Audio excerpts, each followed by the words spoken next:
Came here to learn more about England's National Health Service. This concept of free government-paid, cradle-to-grave health care at lower cost in America really seems appealing. What I'm concerned about is you look at all the issues we've seen this week where the government makes decisions that end up being life and death decisions. And what are the lasting impressions you will take away with you? You know, America's looking for less cost. We're not looking for less health care or less quality. We all are concerned about, think about the government making a decision about the value of a life. Are you less valuable if you're 65 or 70 years old? And if you remember the interview with Dr. Sikora, where a doctor is reluctant to tell you about an effective treatment because the government might not pay for it because of a cost. And how about Katie Burkell's story? That seemed to really hit home.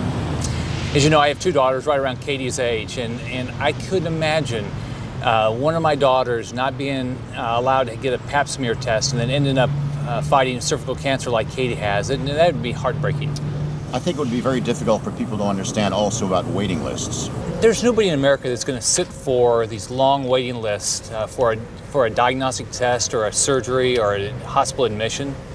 Anybody that's going to propose a single-payer system like they have in England needs to come over here and look at all the issues that are caused by government making these sort of decisions. And Rick, as we get set to leave London, any final thought? All along, my wife and I have always preached to our kids to be very suspicious of any government promises, like cradle-to-grave health care. And this trip has reinforced that completely. Anything that seems too good to be true, like National Health Service, clearly is.